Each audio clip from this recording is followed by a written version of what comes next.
예수님 이름으로 기도합니다. 아멘. 신명기서 13장을 통하여서 거짓 선지자라는 제목으로 말씀을 전하겠습니다. 일전에 우리 함께 예배드리던 우리 성도 중, 우리 형제 자매 중 한 분이 소천을 하셨습니다. 지난주에 있었던 사건이죠. 그 딸이 우리가 통화를 하는 과정에서 이렇게 우리에게 묻는 거예요. 우리 엄마 잘 살았죠? 이 질문은 우리가 죽을 때에, 소천할 때, 이 세상을 떠날 때에 우리에게 주어지는 질문입니다. 우리가 과연 잘 살았는가? 주님 보시기에 그렇습니다. 주님 오시기에 합당한 삶을, 바라시는 삶을 살았는가 하는 문제가 우리에게 주어진 것이죠. 우리가 일생을 참 대단히 수고도 많이 하고 이렇게 살았지만은 마지막으로 우리에게 주어지는 질문은 바로 이 질문입니다. 우리는 과연 하나님께서 바라시는 삶을 살았는가 하는 사실이죠. 제가 그 질문을 받았을 때 굉장히 충격적이었습니다. 딸아이가 그렇게 질문을 하는데 과연 우리는 잘 살고 있는가? 하나님 보실 때에 잘 살고 있는가? 즉 주님 바라시는 삶을 살고 있는가? 라는 문제입니다. 만약에 주님이 바라시는 삶을 살지 못한다면 우리의 끝은 지옥일 것이요. 바라시는 삶을 살았다면 감사하게도 천국일 것입니다. 그래서 지금부터 우리가 사는 이 삶이 굉장히 중요하다는 것입니다. 어떤 시각을 가지고, 어떤 가치관을 가지고, 어떤 방향으로 살아가느냐는 앞으로 우리에게 영생과 영멸로 결정될 것입니다. 거짓 선지자가 오늘 13장에는 쭉 나오고 있는데요. 이 거짓 선지자는 바로 이 우리가 하나님이 바라시는 삶을 살지 못하도록 유혹합니다. 그들의 특징은 두 가지인데, 첫 번째는 우리로 하여금 하나님으로부터 시선을 떼게 하는 겁니다. 하나님으로부터 시선을 떼서 세상으로 시선을 돌리게 만드는 것. 이거 바로 거짓 선지자죠. 두 번째는 거짓 선지자들은 말씀에서 이탈시킵니다. 말씀의 궤도에서 이탈시키는 것. 이것이 바로 거짓 선지자들의 특징이요. 또한 그 뒤에는 마귀가 있죠. 그래서 마귀의 목적은 우리로 하여금 하나님에게서, 주님에게서 시선을 떼게 하고 주의 말씀의 궤도에서 이탈시키는 것. 이것이 바로 마귀의 목적입니다. 자, 그런 삶을 산다면 그 끝은 열매를 맺지 못합니다. 생명의 열매를 맺지를 못합니다. 거짓 선지자들의 특징이 생명의 열매가 없어요. 생명은 어떤 열매가 맺힐까요? 사랑과 희락과 화평입니다. 사랑과 기쁨이, 생명이 넘칩니다. 평안이 넘칩니다. 성령의 열매가 넘칩니다. 요한복음 15장에 보면 나는 포도나무에 너희는 가지니 하면서 그 열매에 대해서 이야기를 많이 하시는데 그 열매라는 것이 다 생명의 열매입니다. 생명의 열매. 그런 열매가 맺히지를 않는 거예요. 보편적인 인류의 가치인 도덕적인 열매, 윤리적인 열매도 맺히지 않습니다. 이단들의 특징이 그렇습니다. 이단들은 도저히 윤리적이지 않고 도덕적이지 않아요. 부모 공경이 없어요. 그러니까 신천지 같은 이런 이단에 들어가면은 그 착하던 애들이 부모에게 막 대든다고요. 당신이 뭔데? 하면서 막 아버지한테 막 대든다. 이게 인류 보편적인 가치가 없어지는 거예요. 이게 바로 이단들입니다. 우리 기독교는 윤리 종교는 아닙니다. 우리 기독교 윤리 종교는 절대로 아니에요. 그렇지만 기독교는 반드시 윤리적이어야 됩니다. 기독교는 반드시 도덕적이어야 되고 반드시 윤리적이어야 된다는 사실입니다. 그 결과가 그렇게 나타나는 데 생명의 열매가 그렇게 나타나는 데 있습니다. 반대로 이런 윤리적이고 도덕적인 열매가 나타나지 않는다면 그것은 거짓 선지자에게 꿰매 넘어간 것입니다. 그래서 오늘 이 거짓 선지자의 유행에 대해서 세 가지로 13장에서 말씀하고 있는데 첫 번째는 거짓 선지자, 두 번째는 친구, 그 다음에 가족, 친지 이런 가까운 사이로부터 들어옵니다. 유혹이. 그 다음에 세 번째는 장류로부터, 벨리알로부터, 무리로부터 들어오는데 이 세 가지 유혹이 점점 커지죠. 이렇게 거짓 선지자들의 유혹이 이렇게 하는데 이 거짓 선지자들을 자세히 보고 있으면 오늘 우리가 어떤 삶을 살아야만 하나님 보실 때 합당한 삶을 살 수 있는지를 보게 되는데 그 결론부터 이야기하면 말씀의 궤도 위에 서야 됩니다. 이게 결론입니다. 주의 말씀에서 한치도 벗어나면 안 됩니다. 참 선지자, 참된 지도자, 참 선생은 철저히 말씀 위에 서 있는 것입니다. 말씀에서 조금도 벗어나지 않습니다. 말씀에서 벗어났다 하면 이것은 거짓 선지자입니다. 그래서 오늘 우리는 철저하게 말씀으로 인도되어야 되고 말씀이 뿌리 박아야 되며 말씀 위에서 신앙을 살아야만이 하나님께서 보실 때에 주님 바라시는 삶이 되는 것입니다. 우리 주보를 한번 볼까요? 주보를 보면 지난주에 제가 마을 회관에 갔더니 어떤 마을 회관에 나이 든 사람 지혜롭게 살기 하는 글이 이렇게 액자에 걸려 있더라고요. 그 사진을 이렇게 찍었어요. 그럴 만한 이야기라서. 보면 늙은이가 되면 설치지 말고 미운 소리, 우는 소리, 헐떡는 소리 뭐 이런 게 나오죠.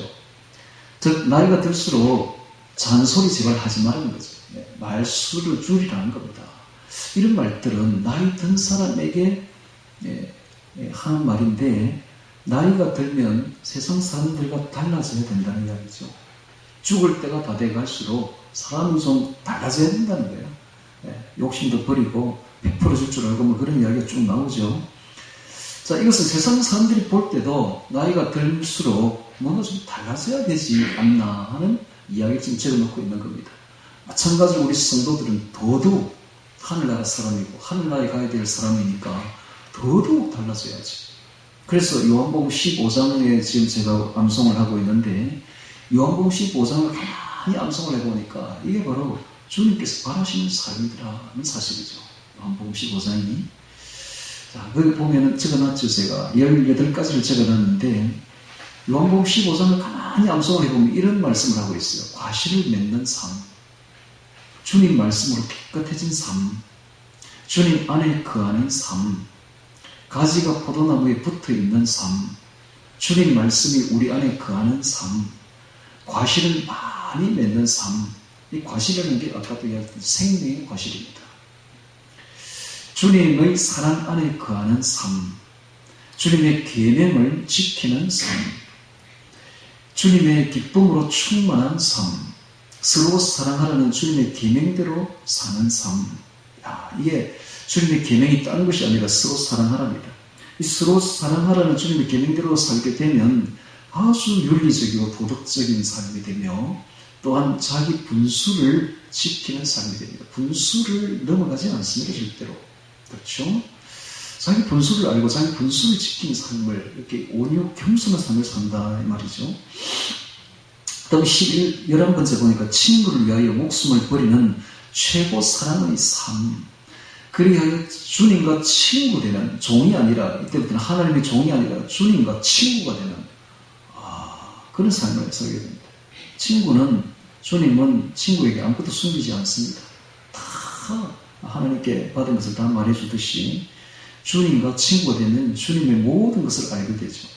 이 세상에 속하지 않고 주님께 속한 삶, 이 세상에서 핍박받는 삶, 오직 주님 말씀대로 살아가는 삶, 그렇지 않은 삶은 주님을 미워하는 삶이요. 진리의 성령님께서 증거하시는 주의 말씀대로 사는 삶, 성경 말씀대로 사는 삶. 이게 15장에 다 들어있습니다. 암송을 해보니까 다 보이더라고요. 이게 바로 주님이 바라시는 삶입니다. 한마디로 말하면 말씀대로 사는 삶입니다. 말씀대로. 자, 그래서 진짜 그렇지 않나를 한번 보도록 하겠습니다. 마태복음 7장을 펼치시고 우리가 배우는 말씀 산상수훈의 마지막 결론 마태복음 7장을 딱 펼치면 거짓 선지자가 나오죠. 여기도 거짓 선지자. 마태복음 7장 13절부터 봅니다. 13절부터 마지막까지 연결되어 있습니다. 마태복음 7장 13절 봅니다. 좁은 문으로 들어가라. 멸망으로 인도하는 문은 크고 그 길이 넓어 그리로 들어가는 자가 많고 생명으로 인도하는 문은 좁고 그 길이 협착하여 찾는 이가 적음이니라 하면서 바로 이어지는 말씀이 거짓 선지자들을 삼가라. 이게 뭡니까? 앞에 넓은 문이 거짓 선지자가 인도하는 문이다 이 말이에요. 거짓 선지자가 인도하는 문은 그 특징이 다수라는 겁니다. 많은 사람을 운집한다는 거예요. 거기에. 근데 그게 다 멸망의 문이라는 거예요. 역사적으로 이렇게 살펴보면 다수는 항상 잘못되었습니다. 항상. 다수에 뭐가 있을 것 같아도 그 다수가 모인 데 가면 아무것도 없어요. 언제나 그래요. 하나님은 언제나 소수를 붙들고 왔지 항상 비주류를 붙들고 지금까지 역사해 왔지 주류하고는 절대 하나님 같이 하지 않습니다. 다수하고는 절대 같이 하지 않습니다. 항상 그래서 남은 자라고 그러죠. 성경에서는 남은 자, 소수, 남은 자 이분들과 하나님과 함께 해왔지 절대로 성경에 보면 역사적으로 다수하고 같이 하지 않았습니다. 언제나 다수는 잘못되고 이상하게 그래요. 사람들이 많이 모이면 이상하게 사람들이 이상한 방향으로 끌려갑니다. 결국은 북한처럼 되죠. 북한이 완전히 저건 정치 집단이 아니고 저건 사이비 종교 집단입니다. 다수가 모이면 저렇게 되어버려요. 대형 교회가 모이면 그렇게 된다니까. 다수는 언제나 그런 식으로 잘못된 거짓 신자가 인도하는 꼴이 됩니다. 왜 그런가? 특성상 그래요. 사람들이 많이 모이면 시선이 하나님께로 가는 것이 아니라 천중에게로 가게 되어 있고 사람을 보는 순간부터 잘못되어버립니다. 그래서 항상 감정적으로 종교 열정주의로 가게 되어 있어요. 그러다 보면 잘못되는 게요. 그 길은. 그래서 항상 거짓 선지자는 다수로 인도한다 하는 것을 알 수가 있죠. 또 보겠습니다. 15절에 거짓 선지자들을 삼가라. 양의 옷을 입고 너에게 나오나 속에는 노략질하는 일이라. 그의 열매로 그들을 알지니. 열매 이야기가 나옵니다. 거짓 선지자들을 판별하는 방법은 열매입니다. 그 생활의 열매를 보면 알 수가 있어요. 그들에게 무슨 열매가 맺히는가? 사망의 열매가 맺힌다면 미움과 질투와 질시와 엄난과 더러움과 호색과 가정 파괴와 뭐 이런 열매가 맺힌다면 죽음의 열매죠. 죽음의 열매가 맺힌다면 이건 거짓 선지자다. 반대로 그 사람에게서 생명의 열매가 맺힌다면 사랑과 기쁨과 평화와 화평과 건강과 이런 열매가 막 맺히고 가정이 화목하고 윤리적이고 도덕적인 이런 열매가 맺힌다면 이건 참된 선지자, 참된 인도자의 삶이다라는 것을 알 수가 있습니다.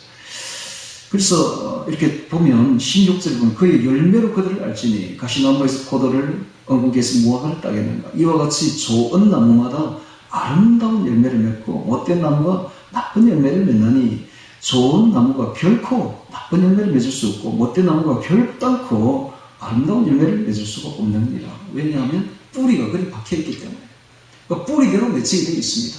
거짓 선지자들은 그 뿌리를 마귀에 받고 있기 때문에 반드시 죽음의 열매, 마귀의 열매가 맺히게 되어 있고 참 선지자들은 그 뿌리를 예수님에게 받고 있기 때문에 생명의 주인이신 예수님의 열매가 반드시 맺히게 되어 있는데 예수 인격의 열매가 맺힌다 이 말입니다. 항상 하나님의 성품의 열매가 맺히고 예수님의 인격의 열매가 맺히게 되어 있어요. 그래서 그 인격을 보면 알 수가 있는 겁니다. 아름다운 열매를 맺지 아니하는 나무마다 지켜 불에 던지우느니라. 이러므로 그의 열매로 그들을 알지라. 나더러 주여 주여 하는 자마다 천국에 다 들어갈 것이 아니요 다만 하늘에 계신 내 아버지의 뜻대로 행하는 자라야 들어가리라. 그날에 많은 사람이 나더러 이르되 주여 주여 우리가 주의 이름으로 선지자 노릇하며 거짓 선지자죠. 주의 이름으로 귀신을 쫓아내며 이들의 특징이 기사와 이적입니다. 거짓 선지자들의 특징은 언제나 이적이 일어나, 기사가 일어나, 치유 집회 뭐 이런 거, 신사도 운동 뭐 이런 거, 기적이 일어나고 항상 그래서 수많은 군중을 몰고 다닙니다. 그들이 한번 떴다 하면 수많은 군중들이 거기에 모이죠. 그들의 특징이 그렇습니다. 귀신을 쫓아내며 주의 이름으로 많은 권능을 행치 아니하였나이까 하리니 그때 내가 저에게 밝히 말하되 내가 너희를 도무지 알지 못하니 불법을 행하는 자들아 내게서 떠나가. 이게 뭡니까? 말씀대로 행하지 않는 자들. 불법, 말씀의 계도에서 이탈된 자들. 말씀이 얼마나 중요한지 모릅니다. 여기서 모든 게 다 결정됩니다. 말씀 위에 서 있는가 아니면 말씀의 계도에서 벗어나는가 여기서 거짓 선지자냐 아니냐가 결정되어 버린다는 걸 알 수가 있습니다. 오늘 우리가 주님께서 바라시는 합당한 삶은 결론은 말씀 위에 선 삶입니다. 말씀의 계도 위에 선 삶. 이것이 결론입니다. 그래서 아무리 치유가 일어나고 집회가 뭐 크고 은사가 크고 이적이 크고 해도 아무 상관없습니다. 그거하고는 주님하고는 아무런 상관이 없다. 역시 그런 기적이 일어나지 않고 이적이 일어나지만 사람이 따르겠습니까? 마귀도 얼마든지 기적을 일으키고 이적을 일으킵니다. 거기에 따라가면 안 됩니다. 철저히 우리는 말씀에 따라야 돼요. 말씀 위에 산 삶을 살아야 되고 모든 것이 성경 완성된 계시인 성경 말씀 위에 서야 되는 것입니다. 이 말씀에서 한치도 벗어나면 안 된다는 것을 보여주고 있습니다. 자, 이제 서론을 끝을 내고, 자, 오늘의 말씀인 신명기서 13장을 같이 보면서 또 말씀을 하도록 하겠습니다. 13장 1절 봅니다. 너희 중에 선지자나 꿈꾸는 자가 일어나서 이적과 기사를 너에게 보이고 너에게 말하기를 내가 본래 알지 못하던 다른 신들을 우리가 쫓아 섬기자 하며 이적과 기사가 그 말대로 이룰지라도 너는 그 선지자나 꿈꾸는 자의 말을 청종하지 말라. 이는 너희 하나님 여호와께서 너희가 마음을 다하고 성품을 다하여 너희 하나님 여호와를 사랑하는 여부를 알려하사 너희를 시험하시느니라. 아무리 치유 집회가 일어나고 기사가 일어나고 이적이 일어나도 절대로 따라가지 말라고 하나님께서 말씀하시는데, 이것은 사람들은 근데 굉장히 약해요. 약해서 이런 기사가 일어나고 이적이 일어나면 다 따라갑니다. 이게 이 사람들의 특징이다. 그런데 주님은 그거를 뭐라고 표현합니까? 지금 너희 하나님 여호와를 사랑하는 여부를 알려고 시험하겠다, 테스트하겠다 라고 말합니다. 그래서 오늘 우리는 하나님께서, 주님께서 바라시는 합당한 삶이 무엇인가를 분명히 알아야 되는데, 그것은 말씀 위에 선 삶입니다. 말씀 위에 선 삶. 항상 우리 입에서는 말씀이 나와야 돼요. 말씀을 암송해야 돼요. 말씀을 암송하면 그 말씀이 우리를 가르칩니다. 우리를 하나님의 성품으로 인도합니다. 주님의 인격으로 인도한다고요. 그래서 제가 늘 이야기하죠. 산상수훈과 그리고 지성소 말씀 반드시 외우자. 마태복음 5장 6장 7장, 요한복음 14, 15, 16장 반드시 외우자. 그 말씀을 외우면 그 말씀이 우리 속에서 올라옵니다. 올라와서 우리를 올바른 길로 인도하시는 것입니다. 뿐만 아니라 언제나 이 완성된 성경 말씀 위에서 서야 되고, 여기서 조금도 흔들려서는 안 됩니다. 특별히 4절에 보면, 4절이 오늘 말씀의 주제문입니다.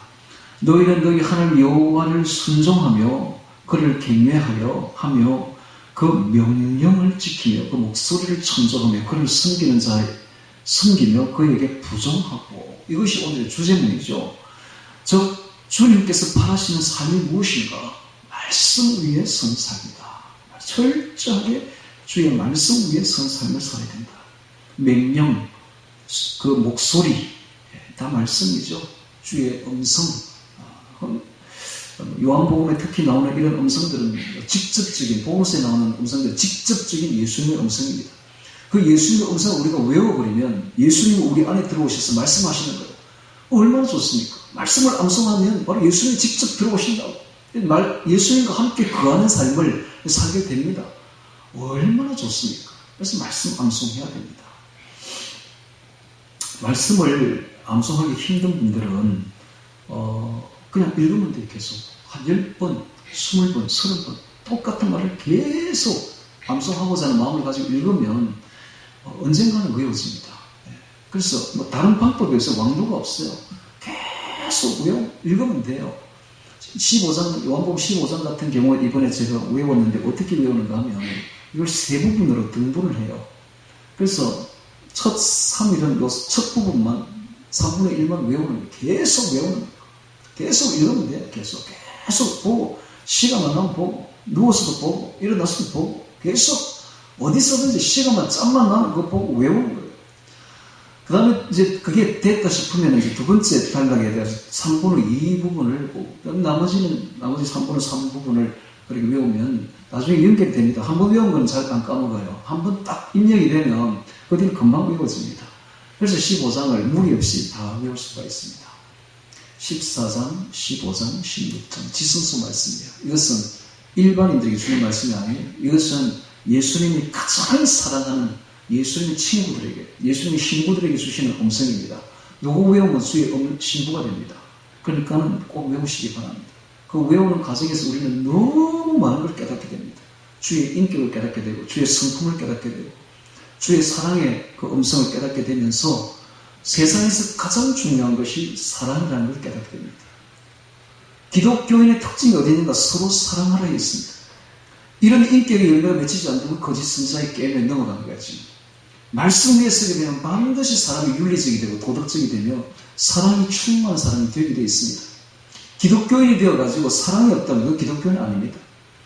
기독교인은 반드시 사랑이 충만하게 되는 그게 어디서 나오는가? 전부 말씀에서 나옵니다. 그래서 말씀을 암송해야 되는 거예요. 주님과 동행해야 되는 것입니다. 자, 그 다음 5절에 보겠습니다. 그 선지자는 꿈꾸는 자를 죽이라. 이는 그가 너희를 애굽 땅에서 인도하여 내심에 종되었던 집에서 속량하여 취하신 너희 하나님 여호와를 배반케 하려 하며 너희 하나님 여호와께서 너에게 행하라 명하신 도에서 너를 꿰어내려고 말하였습니다. 너는 이같이 너희 중에서 악을 죄할지니라.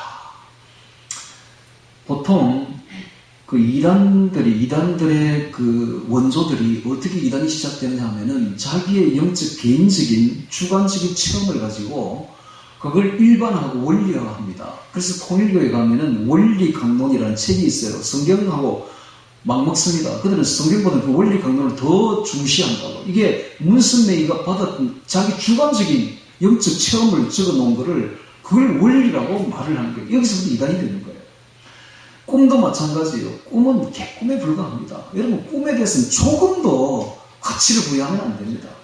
말씀이 지금 완성됐어요. 그러니까 말씀에다가 우리는 뿌리를 박아야지 자신의 주관적인 꿈에다가 조금 더 가치를 주면 안 됩니다. 꿈은 그냥 냉수 넣고 꿈 깨면 됩니다. 전혀 거기에다 가치를 둘 필요가 없는 거예요. 이상하게 신령하다는 사람들이 꿈에다 가치를 많이 두고 자기 주관적인 체험을 가지고 너무 믿고 그렇게 의지하고 그렇게 일반화시키고 원리화시키는 경향이 있는데 그러면 이단이 되는 거예요. 오늘 우리는 자기의 주관적인 체험은 중요하지 않습니다. 말씀이 중요한 것입니다. 그래서 항상 말씀 위에 선 신앙을 살아야만이 가장 안정한 길, 안전한 길로 신앙생활을 할 수가 있습니다. 우리가 하나님 앞에 섰을 때에 우리 먼저 간 성도들처럼 곧 우리도 주님 앞에 서게 될 텐데 섰을 때에 주님께서 너는 내가 바라는 합당한 삶을 살았는가 하고 질문했을 때에 뭐라고 답변하겠습니까?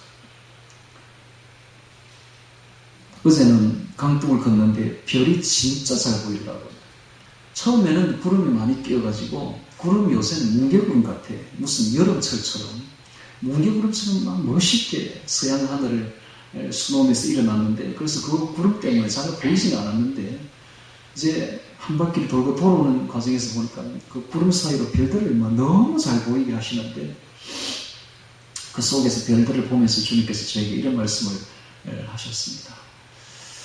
너는 저 별들이 보이는가? 저 별들은 저 북두칠성을 보라. 저 북두칠성과 북극성을 보라. 저 별들은 밤바다를 거친 밤바다를 항해하는 작은 배들에게 그 방향을 보여주는 방향이 되느니라. 마찬가지로 너는 천국을 인도하는 방향을 제시하는 사람이 되라. 라고 말씀하시는 거예요. 지금 제가 이렇게 지금 말씀하는 것은 대단히 지금 중요합니다. 주님께서 저를 붙들고 있는데 저를 통하여서 천국으로 가는 길을 지금 보여주시는 거예요. 확실하게 보여주시는 거예요. 여러분 제가 하는 말이 아닙니다. 주님께서 저를 붙들고 성경 말씀대로 지금 하시는 말씀입니다. 말씀대로 걸어가면 천국으로 인도됩니다. 할렐루야. 다른 길이 없어요. 다른 길이 절대로 없습니다. 다른 길을 쫓아가면 안 됩니다. 다수에 운집한다고 거기 가면 안 됩니다. 항상 다수는 잘못되어 왔음을 기억하기 바랍니다. 항상 하나님은 소수를 잡고 왔으며 적은 숫자, 적은 무리, 남은 자를 가지고 사역해 왔습니다. 항상 그렇습니다. 교회를 보다 계시록에 나온 7교회를 보십시오. 주님께서 진짜 붙드시고 칭찬하시는 교회는 2교회밖에 없습니다. 스모나 교회와 빌라델비아 교회. 둘 다 작은 교회입니다. 핍박받는 교회. 너무나 지극히 나약하고 작은 숫자가 모이는 교회. 그러나 하나님은 그것을 붙들고 있다는 사실입니다. 나머지 5개 교회는 대형 교회들입니다. 에베소 교회, 버가모 교회, 전부 사대교회 다 대형 교회들입니다. 하나님은 그런 대형 교회를 좋아하지 않습니다. 오늘 적은 무리가 모였지만은 거기에 진리가 있다는 사실을 깨닫고 그 진리는 다른 게 아니라 지극히 간단합니다. 주의 말씀대로서 걸어가면 됩니다. 할렐루야. 다른 방법이 없어요. 종교 열광주의에 빠지면 안 됩니다. 감정에 치우쳐서도 안 됩니다. 절대로 감정에 치우쳐서 치유 이적에 끌려가면 안 됩니다. 말씀 위에 써야 됩니다. 그것만이 천국 가는 길입니다. 그러므로 주님께서 어제 저에게 말씀하시듯이 너는 올바른 방향을 제시하라. 제가 어제 우리 이삭과 함께 다른 데를 갔다가 오는데 우리 이삭이가 저를 참 잘 섬겨요. 감사하죠. 아들이 이렇게 잘 섬겨주니까 얼마나 감사한지. 그런데 운전할 일이 있으면 꼭 저를 비키라 그래, 운전석에서. 자기가 운전한다고. 그래서 제가 본의 아니게 편하게 옆에서 앉아서 오게 되었어요. 그 오는데 이렇게 차창에 보니까, 백미러에 보니까 제 얼굴이 비쳐요. 비치는데 이렇게 보니까 한 늙은이가 또 앉아있어요. 얼굴은 거무튀튀하고 머리는 밤되게 완전히 쓸모없는 늙은이가 하나 앉아있는 거예요. 내가 이렇게 늙었나? 언제 이렇게 늙었지? 아무짝에도 쓸모없는 늙은이가 하나 앉아있는 거예요. 그런데 다음 순간 이런 생각이 듭니다. 그래도 쓸모있는 일은 하나 있는데 많은 사람들을 진리로 인도하고 생명의 길로 인도하는 일을 내가 할 수 있겠다. 하는 생각이 듭니다. 그렇습니다. 우리 늙은이가 할 수 있는 일이 무엇이겠습니까? 많은 사람들을 천국으로 인도하고 예수님께로 인도하여 그 생명으로 인도하는 일은 우리가 할 수 있을 것입니다. 그런데 사실 어찌 보면 그 일이 가장 중요한 일이에요. 그렇지 않습니까? 우리가 죽음을 맞닥뜨렸을 때에 천국으로 인도된다면 그것만큼 중요한 일이 어디 있습니까? 아무리 세상에서 잘 살아도 지옥으로 인도된다면 그것만큼 불행한 일이 없는 거예요. 그래서 오늘 우리가 정말로 나이가 들어도 후패해도 내 겉은 후패해도 내 속은 달려 새로워지며 정말 우리가 많은 사람들을 저 별처럼 복두칠성처럼 천국으로 인도하는 별들이 되기를 바랍니다. 자, 5절까지가 거짓 선지자에 대한 이야기입니다. 6절부터 11절까지는 친구, 친지, 가족이 꾀는 거짓 진리로 꾀는 일을 말하고 있으며 12절부터 마지막까지는 무리들이, 벨리알들이, 악한 무리들이 우리를 꾀어서 미혹시키는 일을 이야기를 하고 있습니다. 자, 이걸 보면 이들이 처음에는 적은 숫자로 한 사람 거짓 선지자 혹은 몇 사람의 친지, 가족으로부터 시작되지만 나중에는 그것이 많은 무리로까지 발전되는 것을 보여주고 있는 것이죠. 자, 6절에 보겠습니다. 너의 동복 형제나 너의 자녀나 내 품의 아내나 너와 생명을 함께하는 친구가, 자, 이게 바로 전혀 우리가 안심하고 의심치 않을 정도의 절친한 자를 통해서 노략자들이 마귀가 접근한다 하는 것을 알 수가 있습니다. 아담도 바로 아내였던 하와의 미혹에 넘어가 버린 것이죠. 이게 바로 사탄이 적용해서 쓰는 술법입니다. 사탄은 베드로를 통해서 예수님조차도 유혹했던 것입니다. 그래서 베드로에게 예수님 말하기를 사탄은 내 뒤로 물러가라 라고 말을 하지 않았습니까? 자, 이와 같이 사기꾼들도 그러더라고요. 요즘에 사기꾼들도 문자가 아빠 액정 있게 해줬어 이러면서 사기꾼들이 항상 쓰는 수법이 절친을 통해서 들어오면 일단 의심을 하지 않습니다. 그렇죠? 이렇게 해서 거짓 선지자들이 들어옵니다. 거짓 진리들이 들어옵니다. 깨어 이르기를 너와 내 열조가 알지 못하던 다른 신들 곧 내 사방에 둘러있는 민족 혹 내게서 가깝든지 혹은 내게서 멀든지 땅 이 끝에서 저 끝까지 있는 민족의 신들을 우리가 가서 섬기자 할지라도, 천하 모든 민족의 신들은 전부 다 거짓이요 가짜입니다. 상천하지에 참신은 오직 한 분, 예수님, 오직 우리 하나님밖에 없는 것입니다. 유일하신 신입니다. 유일하신 신. 다른 신들은 전부 가짜요, 사기요, 헛된 것들이요, 우상들에 불과한 것입니다. 오직 유일하게 하나님 한 분밖에 없는 것입니다. 섬기자 할지라도 8절에 너는 그를 쫓지 말며 듣지 말며 긍휼히 보지 말며 애스케기지 말며 덮어 숨기지 말고 너는 용서 없이 그를 죽일 때에 내가 먼저 그에게 손을 대고 후에 못 백성이 손을 대라. 우상 숭배자는 반드시 그 누구든지 타협하지 말고 죽여버려라. 오늘날 우리나라 말로 현대어로 해석한다면 타협하지 말고 반드시 그들과 타협하지 말아라. 따라가지 말아라 이 말이죠. 영적으로 죽여버리라 이 말이죠. 이게 오늘날 어떤 형태로 우리에게 지금 다가오고 있습니까? 종교다원주의입니다. 종교다원주의. 종교다원주의가 슬그머니 들어와가지고 지금은 거의 세계 교회 95%를 잠식하고 있다고 해도 과언이 아닐 정도로 잠식해버렸습니다.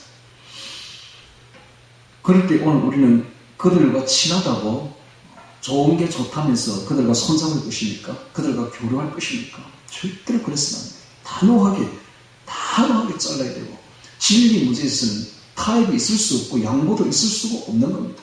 칼같이 잘라야 됩니다. 그래서 성령의 검입니다. 성령의 검, 말씀의 칼을 가지고서 자를 건 확실하게 잘라버려야 됩니다. 죽이라, 진멸하라 하는 말씀에 무슨 뜻인지를 깊이 깨닫기 바랍니다. 조금도 타협해서는 안 됩니다. 조금도 양보해서는 안 됩니다. 하나님의 진리 말씀은 조금도 양보해서는 안 되고 조금도 타협해서는 안 된다. 반드시 잘라내야 됩니다. 10절에 그는 애국 땅 종되었던 집에서 너를 인도하여 내신 내 하나님 여호와에게서 너를 꿰어 떠나게 하려 한 자니 너는 돌로 쳐 죽이라. 그리하면 온 이스라엘이 듣고 두려워하여 이 같은 악을 다시는 너희 중에서 행하지 못하리라. 세 번째 12절부터는 잠유가 나오고 있습니다. 정말 비류, 벨리알이죠. 내 하나님 여호와께서 너에게 주어 거하게 하시는 한 성읍에 대하여 너에게 소문이 들리기를 너희 중 어떤 잠유가 벨리알이 일어났어. 벨리알, 무가치, 사악, 불경건한 무리, 사탄의 자식들 이런 뜻입니다. 이 벨리알이 일어나 잠유가 일어났어. 그 성읍 거민을 유혹하여 이르기를 너희가 알지 못하던 다른 신들을 우리 가서 섬기자 한다 하거든. 자, 이게 오늘날 어떤 의미를 우리에게 다고 있습니까? 이 세상 자체가 바로 가나안입니다. 가나안은 이스라엘 백성들이 들어갔을 때 거기에 아무도 없는 빈 공간이 아니었습니다. 거기에는 이미 가나안 신들을 섬기는 지극히 악하고 엄란한 자들에게 꽉 차가 있었습니다. 그래서 그들이 가서 정신 차리지 못하면 바로 그들에게 휩쓸려 가서 동화되기 쉬운 땅이 바로 가나안 땅이었는데 오늘 우리가 사는 땅이 바로 이런 땅입니다. 오늘 우리 성도는 어떤 의미에서는 매일매일 치열한 영적 전쟁을 치르고 있는 전쟁터입니다. 여기가 바로. 근데 여기서 깨닫지 못하고 조금만 방심하면 금방 시루에 쓸려 내려가 버리고 세상 문화에 쓸려 내려가 버리는 참으로 무서운 곳이 바로 이 가나안 땅입니다. 아까 우리가 찬송가에도 불렀듯이 참 죽을 일 쌓였구나. 죽을 일 쌓인 곳이 바로 이 세상입니다. 이 세상이 살만합니까, 여러분? 좋은 곳입니까? 이 세상이 살만하고 좋다고 생각하는 사람은 뭔가 정신이 빠진 사람입니다. 이 세상은 죽을 일만 쌓여 있습니다. 죄악만 가득 쌓여 있습니다. 그래서 오늘 우리가 정신 차리지 않으면 언제든지 우리도 쓸려 내려갑니다. 그러므로 정신을 바짝 차려야 됩니다. 매일매일 아침에 일어나서 성경 말씀 붙들고 주님과 동행하지 않으면 단 한시도 살 수 없는 곳이 바로 이 세상이라는 사실을 깊이 깨달아야 됩니다. 이 세상은 참으로 위험한 곳이요. 참으로 죽을 일만 쌓여있는 곳이라는 사실을 깊이 깨닫기 바랍니다. 자, 다시 성경을 보면 이런 잡류들이 일어났어. 그 성읍 거민들을 유혹하여 이르기를 너희가 알지 못하던 다른 신들을 우리가 가서 섬기자 한다 하거든. 너는 자세히 묻고 살펴봐서 이런 가증한 일이 참사실로 너희 중에 있으면 너는 마땅히 그 성읍 거민을 칼날로 죽이고 그 성읍과 그 중에 거하는 모든 것과 그 생축을 칼날로 진멸하고 뭡니까? 오늘 이 악하고 엄란한 세상 문화를 절대로 용납하지 말고 칼날로 쳐서 죽여버려라, 잘라내버려라 라고 말하고 있지 않습니까? 오늘 이 엄란하고 악한 이 세상 문화 이것이 거침없이 여러 가지 인터넷이라든지 기계를 통해서 우리에게 스며들고 있습니다. 눈 깜짝할 사이에 우리는 썰려 내려갈 수 있습니다. 이 위험한 사실을 깊이 깨닫고 우리 성도들은 항상 우리가 서 있는 이곳이 바로 우리가 생활해야 될 거룩한 장소요, 거룩한 예배 처소라는 사실을 깨달아야 됩니다. 우리 성도들은 걸어다니는 성전이에요. 우리가 숨쉬는 현장마다 전부 다 성전의 예배 현장들입니다. 산 예배를 드려야 됩니다. 한순간 주님께서 우리를 주시하고 있습니다. 어떤 생각을 가지고 있는가, 어디에 쓸려 내려가고 있는지, 주님 말씀 위에 서 있는지를 한순간 전부 다 기록되고 있으며 전부 보고되고 있습니다. 우리가 서 있는 모든 현장, 가정, 직장, 모든 어디든지 예배 현장이라는 사실을 깊이 깨달아야 됩니다. 그래서 항상 거룩함을 잊지 말아야 되는데, 그래서 언제나 우리는 전쟁터에 서 있다는 사실을 알아야 됩니다. 그 생축을 칼날로 진멸하고 그 속에서 빼앗아 얻은 물건을 다 거리에 모아놓고 그 탈취물 전부를 불살라 내 하나님 여호와께 드릴지니 그 성읍은 영영의 무더기가 되어 다시는 건축됨이 없을 것입니다. 바로 여리고죠. 여리고는 헤렘으로서 하나님께 바쳐진 성읍이었습니다. 진멸되어야 될 성읍이고 건축되어서는 안 될 성읍이었습니다. 너는 이 진멸한 물건을 조금도 내 손에 대지 마라. 그리하면 여호와께서 그 진노를 그치시고 너를 긍휼히 여기시고 자비를 더하사 너의 열조에게 맹세하신 같이 그 수요를 번성케 하실 것이라. 내가 만일 내 하나님 여호와의 말씀을 듣고 오늘날 내가 너에게 명하는 그 모든 명령을 지켜 내 하나님 여호와의 목전에 정직을 행하면 이같이 되리라. 자, 결론도 말씀대로 행하는 삶입니다. 말씀대로 지켜 행하는 삶. 말씀 위에 선 삶. 말씀의 계도에서 이탈되지 않는 삶. 이것이 하나님이 바라시는 삶입니다. 그래서 지금 오늘 주제가 거짓 선지자인데, 거짓 선지자 이단의 꾀임에 넘어가지 않는 유일하고 가장 확실한 비결은 말씀 위에 서면 됩니다. 할렐루야. 말씀을 사랑하면 되는 겁니다. 말씀 위에 서면 됩니다. 말씀이 곧 예수님입니다. 예수님을 사랑하시고 말씀 육신이 되어 오신 예수님 말씀 위에 우리가 서게 되면 어떤 거짓 선지자의 유혹도 흔들리지 없을 것이요, 흔들리지 않는 삶을 살 수가 있습니다. 자, 오늘 말씀을 우리가 보았는데요. 거짓 선지자의 삶, 너무 중요한 주제입니다. 이 꼴은 주님께서 바라시는 삶입니다. 거짓 선지자의 삶은 말씀의 계도에서 이탈된 삶입니다. 그걸 유혹한다, 우리에게. 그러나 주님께서 바라시는 삶은 말씀의 계도 위에 선 삶입니다. 오늘 우리가 말씀대로 걸어가기 바랍니다. 말씀 위에 서서 말씀대로 걸어갈 때에 지극히 윤리적이고 도덕적이며 반드시 그런 열매가 맺힙니다. 생명의 열매가 주렁주렁 맺힙니다. 사랑과 기쁨과 화평의 열매가 맺힙니다. 성령의 열매, 빛의 열매가 맺히게 되는 것입니다. 왜냐하면 우리가 선 곳이, 우리가 뿌리 내린 곳이 예수님이기 때문에 하나님의 성품이, 예수님의 인격이 반드시 그 생활에 나타나게 되어 있으며 그 말에 다 나타나게 되어 있는 것입니다. 그래서 그 열매를 보면 그 나무를 안다고 했습니다. 오늘 우리가 거짓 선지자의 열매를 맺지 마시고 주 예수님의 생명의 열매를 주렁주렁 맺어가는 주의 가지들이 다 되시기를 주의 이름으로 축원합니다. 자, 오늘 말씀 기억하며 기도드리도록 하겠습니다.